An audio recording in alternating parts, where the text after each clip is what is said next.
కొత్తిమీర egg fry ఎలా prepare చేయాలో చూద్దాం. ఆయిల్ వేడైన తర్వాత తాలింపు కరివేపాకు, జీలకర్ర, ఆవాలు వేసుకొని ఫ్రై చేసుకోవాలి.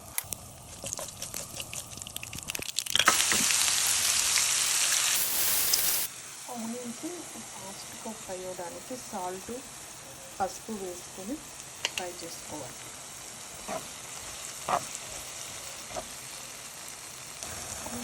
ఆనియన్స్ ఫ్రై అయిన తర్వాత ఇలా ఉడికించిన ఎగ్స్ ఇలా ఘాట్లు పెట్టుకొని వేసుకొని ఒక 2-3 నిమిషాలు ఫ్రై చేసుకోవాలి. ఫ్రై అయిన తర్వాత ఇందులో కారం వేసుకొని కలుపుకోవాలి.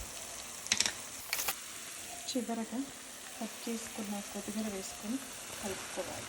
ఇది పచ్చివాసన పోయేంత వరకు వేయించుకోవాలి.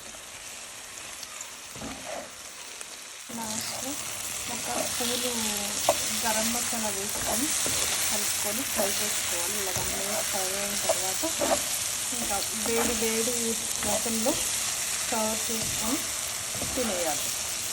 సూపర్ టేస్టీ కొత్తిమీర ఎగ్ ఫ్రై రెడీ. ఈ వీడియో నచ్చితే లైక్ చేయండి, షేర్ చేయండి. మరిన్ని వీడియోస్ కోసం చూస్తూ ఉండండి kids kitchen. Thank you for watching.